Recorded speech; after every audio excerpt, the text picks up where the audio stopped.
Audio Jungle.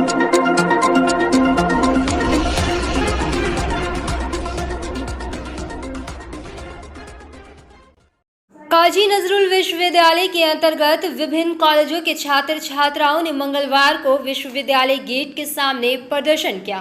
इनका कहना था कि विश्वविद्यालय प्रबंधन द्वारा 30 मई से ऑफलाइन परीक्षा की तारीख की घोषणा कर दी गई है। उन्होंने कहा कि ये विद्यार्थियों के साथ सरासर अन्याय है, क्योंकि चुनाव के लिए इनकी पढ़ाई लिखाई में काफ़ी बाधाएं आई थी। इसके बाद ऑनलाइन माध्यम से ही इन्होंने पढ़ाई की थी। ऐसे में अब अचानक ऑफलाइन परीक्षा लेने से ये अन्य विश्वविद्यालय के छात्रों से पिछड़ जाएंगे। जहां ऑनलाइन परीक्षा ली जा रही है, कुछ छात्रों ने कहा कि ऑनलाइन पढ़ाई बिल्कुल भी सही ढंग से नहीं हुई थी। पूरी की पूरी किताब का एक PDF फाइल बनाकर इनको सारंग पढ़ाया गया था। अब इनसे उम्मीद की जा रही है कि ऑफलाइन परीक्षा देंगे। उन्होंने कहा कि ये किसी भी कीमत पर ऑफलाइन परीक्षा नहीं देंगे और अगर विश्वविद्यालय प्रबंधन ने अपना फैसला नहीं बदला तो ये और बड़े पैमाने पर आंदोलन करेंगे। कारण आमादेर एकटा सेमिस्टारे 6 मास टाइम देওয়া হয়, সেই জায়গায় এখানে আমাদের 1.5 মাস টাইম দেওয়া হয়েছে। তারপর আমাদের এক একটা কলেজের সিলেবাস শেষ হয়নি। আমাদের যদি অফলাইনেও এক্সাম হচ্ছে, দাঁড়ালে অফলাইনে ক্লাস করা হচ্ছে, তাও ম্যামরা হয়তো কিছুক্ষণের জন্য ক্লাস করাচ্ছেন আর হয়তো PDF পাঠিয়ে দিচ্ছেন, ওপর ওপর করে বুঝিয়ে দিচ্ছেন কোনো রকম, হ্যাঁ যেমন সামারি বলছে আমাদের। তো এইরকমভাবে আমরা কিভাবে 1.5 মাসের মধ্যে পরীক্ষা দেব? আরও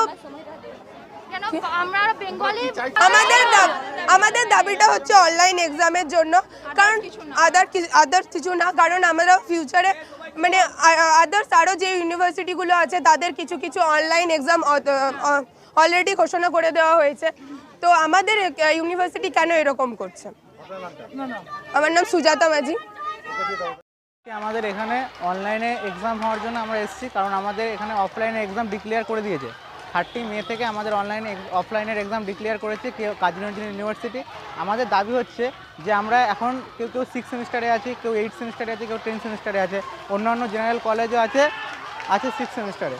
সেখানে অন্য অনেক ইউনিভার্সিটি আছে, যেরকম বিদ্যাসাগর ইউনিভার্সিটি, কন্যাল ইউনিভার্সিটি, তারা অনলাইনে এক্সাম ডিক্লেয়ার করে ফেলেছে অলরেডি। এবার সেই তুলনায় যখন আমরা 6 সেমিস্টার অফলাইনে দেবো, অন্যান্য যত আমাদের কলেজ আছে, ইউনিভার্সিটি আছে, তাদের তুলনায় আমরা পিছিয়ে থাকবো।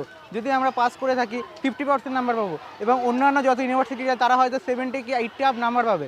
যখন আমরা কোনো চাকরির পরীক্ষার জন্য যাব, কম্পারেটিভ এক্সামের জন্য যাবো, তখন আমরা কিন্তু ওদের থেকে অলরেডি পিছিয়ে থাকবো। সেই জন্য আমাদের দাবি যে ইউনিভার্সিটি ভিসি যে আমাদের স্যার আছেন, তিনি জানি আমাদের দাবি মেনে নিয়ে আমাদের এক্সামটা অন্যান্য ইউনিভার্সিটির মতো অনলাইনে করে দেয়।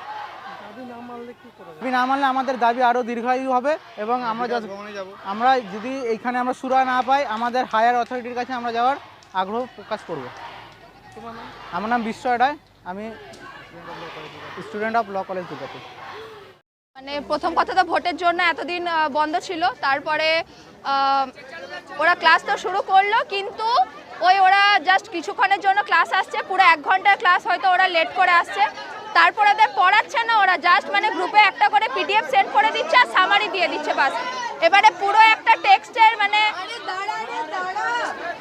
আমাদের মানে পুরো একটা 10 নম্বরের কোয়েশ্চেন লেখার জন্য পুরো 500 পাতার একটা বই পড়তে হয়। সেই 500 পাতার বইয়ে যদি একটা জাস্ট সামারি দিয়ে দেয়, আমরা কোয়েশ্চেনগুলো কি করে লিখবো? ওরা এটা বুঝছে না, ওরা শুধু নিজেদের ইগোগুলো বজায় রাখার জন্য মানে এইরকমটা করছে, কিন্তু এটা করা উচিত নয় সত্যিকারের। আমরা পারবোই না কিছু দেখতে। আর অনেকগুলো ইউনিভার্সিটি রয়েছে যারা অলরেডি অনলাইনে এক্সাম করে দিয়েছে বা ডিক্লেয়ার করে দিয়েছে, আবার হয়তো অনেক জায়গায় অফলাইনে শুরু হয়ে গেছে, কিন্তু ছাত্ররা প্রোটেস্ট করেছে বলে অনলাইনে হচ্ছে। মানে যেখানে এত বড় বড় নামকরা ইউনিভার্সিটিরা করতে পারছে, তখন কেএনইউ কেন করছে না? আমার নাম পায়েল ভান্ডারী। आंदोलन के करने आए हैं, क्योंकि हमारा जो एग्ज़ाम है आज ऑफलाइन मोड में यूनिवर्सिटी ने कर दिया है कि हम लोग ऑफलाइन मोड में एग्ज़ाम लेंगे। लेकिन हम लोग का जो है 2 महीना ऑफलाइन क्लास कराने के बाद अभी ऑनलाइन हम लोग मांग कर रहे हैं, हम लोग ये मांग कर रहे हैं कि ऑनलाइन हम लोग का एग्ज़ाम कराया जाए, क्योंकि सारे जो अन्य यूनिवर्सिटी हैं उन लोगों ने ऑनलाइन का जो है डिक्लेयर कर दिया है ऑनलाइन एग्ज़ाम कराने का। अब हमारा भविष्य जो है कैसे उज्जवल होगा, तो यूनिवर्सिटी हम लोग के साथ बहुत ही गलत ये कर रहा है कि हम लोग 2 महीना ऑफलाइन क्लास होने के बाद 5th सेमेस्टर का हम लोग का ऑफलाइन क्लास ये जनवरी महीने में हम लोग का परीक्षा हुआ, उसके बाद से हम लोग 2 महीना ऑफलाइन क्लास किए। अभी हम लोग तैयार भी नहीं हुए हैं एग्ज़ाम के लिए। हम लोग का 6 सेमेस्टर का जो है अभी जो उसका अवधि होता है 6 सेमेस्टर का 6 मंथ का होता है, लेकिन हम लोग उसके लिए अभी तैयार नहीं हुए। फिर भी जो है यूनिवर्सिटी 2 महीना क्लास करा के उसके बाद हम लोग का ऑफलाइन एग्ज़ाम के लिए कर दिया है। हमारा यही मांग है कि हम लोग का एग्ज़ाम ऑनलाइन कराया जाए। बहुत बहुत धन्यवाद। मेरा नाम अनुराग रंजन पांडे, मैं लॉ कॉलेज दुर्गापुर का स्टूडेंट हूँ। धन्यवाद। हाल ही में लोकसभा उपचुनाव हुए थे, जिसमें बड़ी पार्टियों के अलावा कई अन्य छोटी पार्टियां भी सियासी मैदान में थीं।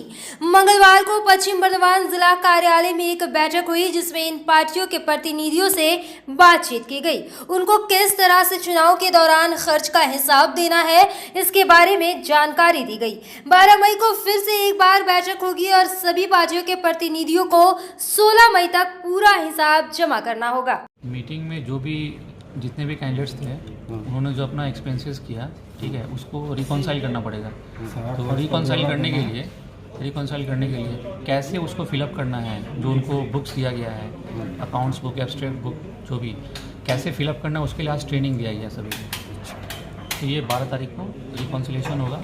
एक मीटिंग फिर 12 को है, फिर लास्ट डेट फिर इन लोगों के साथ 16 को ये लोग सारा सबमिट करेंगे, पूरा अपना वाउचर वगैरह जो भी है, बिल्स वगैरह सारा, मतलब प्रूफ के साथ जो भी खर्चा किया है सारा प्रूफ के साथ उनको यहाँ सबमिट। लोकसभा इलेक्शन में, लोकसभा बाई इलेक्शन। मंगलवार को कांग्रेस नेता शाह आलम ने पश्चिम बर्धमान जिला शासक से मुलाकात कर पश्चिम बर्धमान जिला तृणमूल कांग्रेस अल्पसंख्यक सेल के अध्यक्ष सैयद मोहम्मद अफरोज पर कुछ गंभीर आरोप लगाए। शाह आलम का कहना था कि सैयद मोहम्मद अफरोज खुद को प्रदेश हज कमेटी का सदस्य बताते हैं, लेकिन क्या वे सही में प्रदेश हज कमेटी के सदस्य हैं, और अगर है भी तो वे अपने पार्टी कार्यालय में किस तरह से हज पर जाने वाले हाजियों के लिए मेडिकल स्क्रीनिंग कैंप लगा सकते हैं। इसके साथ ही उन्होंने इस मेडिकल स्क्रीनिंग कैंप में हज पर जाने वाले लोगों की मेडिकल जांच करने वाले 2 चिकित्सकों डॉक्टर शमीम और डॉक्टर जिशान इलाही पर भी अनऑथराइज्ड डॉक्टर होने का आरोप लगाया था। इसके जवाब में सैयद मोहम्मद अफरोज और डॉक्टर जिशान इलाही ने शाह आलम पर करारा प्रहार करते हुए कहा कि हमको सही जानकारी का अभाव है, यही वजह है कि वे इस तरह की बेतुकी और बेबुनियाद बातें कर रहे हैं। सैयद अहमद ने कहा कि वे शाह आलम को कोई सबूत नहीं देंगे कि वे प्रदेश हज कमेटी में हैं या नहीं, क्योंकि सबूत मांगने की शाह आलम की कोई हैसियत नहीं है। दूसरी तरफ जिशान इलाही ने कहा कि ये सच है कि वे MBBS चिकित्सक नहीं है, लेकिन वे क्या है इस बात का सबूत वो शाह आलम को नहीं देंगे। दोनों ने ही कहा कि शाह आलम द्वारा लगाए गए इस तरह के बेबुनियाद आरोपों से वे बहुत आहत हैं और इसके खिलाफ शाह आलम पर बहुत जल्द मानहानि का मुकदमा किया जाएगा। देखिए, आज हम लोग आए हैं DM साहब से मुलाकात करने, क्योंकि हज 2022 का रवानगी शुरू होने वाली है और देखा गया था कि लास्ट फ्राइडे को जुमा के दिन तृणमूल कांग्रेस के पार्टी दफ्तर में सैयद अफरोज नाम के व्यक्ति, जो अपने आप को ये कहते हैं कि मैं हज कमेटी का मेंबर हूँ कई 1 सालों से, मैंने जो जानकारी ली है हज कमेटी के किसी भी ओहदे के वो नहीं है, और यदि अगर है भी तो तृणमूल कांग्रेस के पार्टी ऑफिस में मेडिकल हेल्प कैंप नहीं होना चाहिए। ये सीधा सीधी बात है। दूसरी तरफ जो 2 डॉक्टर बैठे थे उनके राइट और लेफ्ट, एक डॉक्टर समीम, एक डॉक्टर जिशान इलाही, मुझे ये भी मालूम है कि वो अनऑथराइज डॉक्टर हैं, विदाउट सर्टिफिकेट डॉक्टर हैं, जिससे हाजियों का अगर साथ में जाने वालों का साथ में खिलवाड़ हो, इसको लेकर हम लोग आज DM साहब से बात करने के लिए आए हैं। हमारा नाम शाह आलम, मैं नौजवान अहले सुन्नत कमेटी का सेक्रेटरी हूँ और मैं नौजवान मिलत वेलफेयर सोसाइटी का भी सेक्रेटरी हूँ।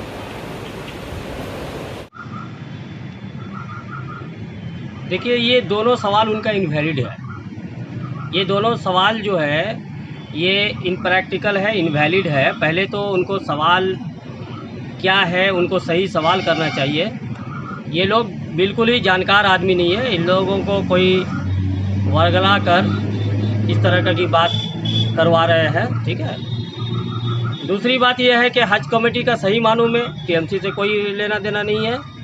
हाजियों का टीएमसी से कोई लेना देना नहीं है, बल्कि किसी भी सियासी पार्टी से, सीपीएम से, तृणमूल से, बीजेपी से किसी का लेना देना नहीं है। हज एक हमारे इस्लाम का 5 अरकान में से एक अरकान है और फ़र्ज़ है। हर हाजी जो है अपनी मेहनत की गाढ़ी कमाई से वो हज पे जाते हैं, हज बैतुल्लाह के लिए।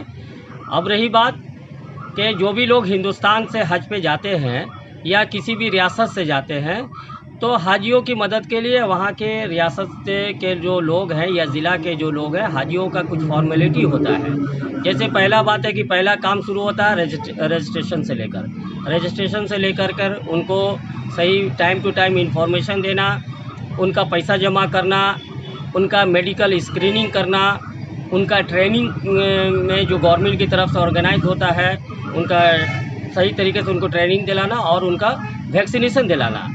अच्छा, उन्होंने एक और इल्ज़ाम लगाया, बीच में रुकूंगा मैं आपको, कि सीधा आप ही को उन्होंने कहा है कि सैयद अफरोज जो कहते हैं कि हज कमेटी का मेंबर है, क्या प्रूफ है उनके पास कि वो हज कमेटी का मेंबर है? देखिए, वो कौन होते हैं मांगने वाले प्रूफ हमसे? वो हमसे प्रूफ मांगने वाले कौन होते हैं? मैं उनको क्यों प्रूफ दूंगा? उनकी हैसियत क्या है, उनकी औकात क्या है? वो कौन लोग हैं जो हमसे मांग रहे हैं? और मैं जो काम कर रहा हूँ वो काम हज कमेटी का मेंबर से क्या ताल्लुकात है? हज का जो वॉलंटरी काम है वो कोई भी इंसान, एक चाय बेचने वाला से लेकर एक मेहनत मजदूरी करने वाला, हर आदमी हाजियों की आज़मीन की मदद कर सकता है। अच्छा, एक और इल्ज़ाम उन्होंने लगाया है डॉक्टर नसीम और डॉक्टर जिसान इलाही पर कि वो लोग के पास कोई डिग्री नहीं है और वो लोग से मेडिकल चेकअप करवाया जा रहा है हाजियों देखिए, मैं तो डॉक्टर साहब को कहूँगा कि उनके ऊपर में हम लोग मानहानि केस करेंगे, उनके ऊपर में हम लोग काउंटर केस करेंगे। उनको सही तरीके से जानकारी नहीं है और वो तैयार रहे। डॉक्टर जिसान साहब उनके ऊपर में केस करेंगे। उनको सही से पहले इन्फॉर्मेशन लेना चाहिए, तब उनके ऊपर में बात करना चाहिए। वो जो मेडिकल स्क्रीनिंग टेस्ट है उसमें डॉक्टर जिसान साहब का कहीं से कोई सिग्नेचर नहीं है। अच्छा, वो सिर्फ MBBS डॉक्टर ही सिग्नेचर करते हैं। और डॉक्टर शमी, हमको इस पे ये कहना है कि वो लोग वहाँ जाहिलियत का सबूत दे रहे हैं और हमारे पास डिग्री है या नहीं है उनको हमको बताने की ज़रूरत नहीं है। हम काफ़ी सालों से प्रैक्टिस करते आ रहे हैं। हाँ, हमारे पास MBBS की डिग्री नहीं है, इसलिए हमारा हज कमेटी के स्क्रीनिंग सर्टिफिकेट में हमारा रजिस्ट्रेशन नहीं लगता है, स्टाम्प नहीं लगता है। लेकिन वो जो ये कह रहे हैं कि डॉक्टर शमीम साहब के पास डिग्री नहीं है, ये उनका कहना है सरासर गलत है। डॉक्टर शमीम साहब, उन्हीं का स्टाम्प लगा, उन्हीं का रजिस्ट्रेशन लगा। हम लोग उनके सपोर्ट में ब्लड प्रेशर वगैरह चेक करके रिपोर्टिंग उनको उनके ऊपर फॉरवर्ड कर देते हैं। तो आगे आप लोग क्या करेंगे ऐसे इल्ज़ाम लगाने? अगर उसके बारे में हम लोग देखते हैं, डीएम साहब के पास जो उन लोगों ने जो दिया है लेटर, उसको हम लोग देख के उसके बाद ज़रूरत पड़ेगा तो हम लोग मानहानि का दावा करेंगे। डॉक्टर शमीम साहब से बात करेंगे इस बारे में। आपका नाम? मेरा नाम डॉक्टर जिसान इलाही। सारा भारत गणतांत्रिक महिला समिति माकपा की तरफ से आज पूरे पश्चिम बर्धमान जिले में अवरोध और चक्का जाम किया गया। अनीश खान हत्याकांड, रामपुर हाट हत्याकांड सहित राज्य में दिनों दिन महिलाओं के खिलाफ बढ़ रहे अपराधों के खिलाफ ये कार्यक्रम किया गया। इस मौके पर सारा भारत गणतांत्रिक तांत्रिक महिला समिति की अध्यक्ष कृष्णा दास गुप्ता, शाश्वती मित्रा सहित संगठन की तमाम महिलाएं उपस्थित थीं। उन्होंने राज्य में कानून व्यवस्था के बिगड़ते हालात के साथ साथ पेट्रोल, डीजल, रसोई गैस की कीमतों में बेतहाशा वृद्धि, महंगाई के खिलाफ भी अपनी आवाज बुलंद की। বর্ধমান গোটা জেলা জুড়ে আমরা এই কর্মসূচি চাক্কা জাম কর্মসূচি নিয়েছি।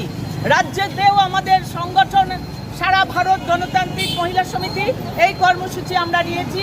হাসখালি, কোন্নগর, মালদা সমস্ত জায়গায় আপনারা দেখলেন যে কিভাবে মহিলাদের ওপর অত্যাচার হলো, নির্যাতন হলো, নারী ধর্ষণ হলো। হাসখালির ঘটনা আমাদের উত্তরপ্রদেশের হাথরসের ঘটনাকে মনে করিয়ে দেয়। সেই ছোট্ট নির্যাতিতা যে মেয়েটাকে ভুলিয়ে নিয়ে গিয়ে তাকে দলবদ্ধভাবে ধর্ষণ করা হয়, খাবারে মাদক মিশিয়ে, এবং ধর্ষকদের আজও কোনো রকম শাস্তি দেওয়া হচ্ছে না। আমরা দেখছি রাজ্যে প্রথম মহিলা মুখ্যমন্ত্রী, অথচ রাজ্য জুড়ে প্রতিদিন খবরের কাগজের পাতা উল্টালে এবং টিভি নিউজ আমরা দেখতে পাচ্ছি মহিলাদের ওপরে এই আক্রমণ। আমরা কি দেখছি, যখনই কোনো আক্রমণ হচ্ছে মহিলা মুখ্যমন্ত্রী ধর্ষকদের আড়াল করে ছোট্ট ঘটনা, সাজানো ঘটনা বলে ধর্ষকদের আড়াল করা হচ্ছে, অথচ ধর্ষকদের কোনো রকম শাস্তি দেওয়া হচ্ছে না। আমরা আজকে আবার একটা কর্মসূচি নিয়েছি যে অবিলম্বে ধর্ষকদের গ্রেপ্তার করে কঠোর সাজা দিতে হবে। তাই এই চাক্কাজাম কর্মসূচি আজ জেলা জুড়ে আমরা নিয়েছি। পুলিশকে নিরপেক্ষ তদন্ত করতে হবে এবং মহিলাদের নিরাপত্তা দিতে হবে। আজও আমরা দেখছি রানীগঞ্জও এর ব্যতিক্রম নয়। কয়েকদিন আগে আমরা রানীগঞ্জেও এই ঘটনা ঘটতে দেখেছি। সেজন্য আমরা পুলিশকে বারবার বলেছি, থানায় ডেপুটেশন দিয়ে, যে আপনারা যেখানে ইভটিজিং হচ্ছে, ছাত্রীরা পড়তে যাচ্ছে, স্কুল কলেজের টাইমগুলোতে ইভটিজিং বন্ধ করতে হবে এবং সমানে পুলিশকে যে টহল দিতে হবে, পুলিশ ভ্যানকে, আমরা এই কথা বারবার বলেছি। কিন্তু আজও পুলিশ এখনো কোনো রকম আমরা দেখছি না যে ঘাসখালি সহ ঘটনাগুলোর নিরপেক্ষ তদন্ত আমরা দেখছি না। আমরা মহিলাদের নিরাপত্তা চাই, ধর্ষকদের কঠোর সাজা দিতে হবে। আপনার নাম পরিচয়? কৃষ্ণা দাশগুপ্ত, পশ্চিম বর্ধমান জেলার এই গণসংগঠনের সারা ভারত গণতান্ত্रिक महिला समिति सभानेत्री। रानीगंज के गिरजापाड़ा इलाके में स्थित परमीला संघ की तरफ से सोमवार शाम को रविंद्र जयंती का पालन किया गया। इस मौके पर स्थानीय कलाकारों और बच्चों ने रविंद्र संगीत, नृत्य और कविताएं पेश की। इस मौके पर रानीगंज चैम्बर ऑफ कॉमर्स के प्रदीप बजोरिया, चैम्बर के सचिव मनोज केसरी, वरिष्ठ पत्रकार राजा बैनर्जी विशेष रूप से उपस्थित थे। परमीला संघ की तरफ से इन सभी को सम्मानित किया गया। कार्यक्रम के दौरान परमीला संघ की तरफ से प्याली बैनर्जी, सविता दास, पिंकी दत्ता, मुनमुन मित्रा, रूपा दास, सुतापा चक्रवर्ती, अर्चना मंडल, विजय लक्ष्मी बैनर्जी, कविता घाटी, तनुश्री चक्रवर्ती आदि भी उपस्थित थी। रानीगंज से जाहिद अनवर की रिपोर्ट।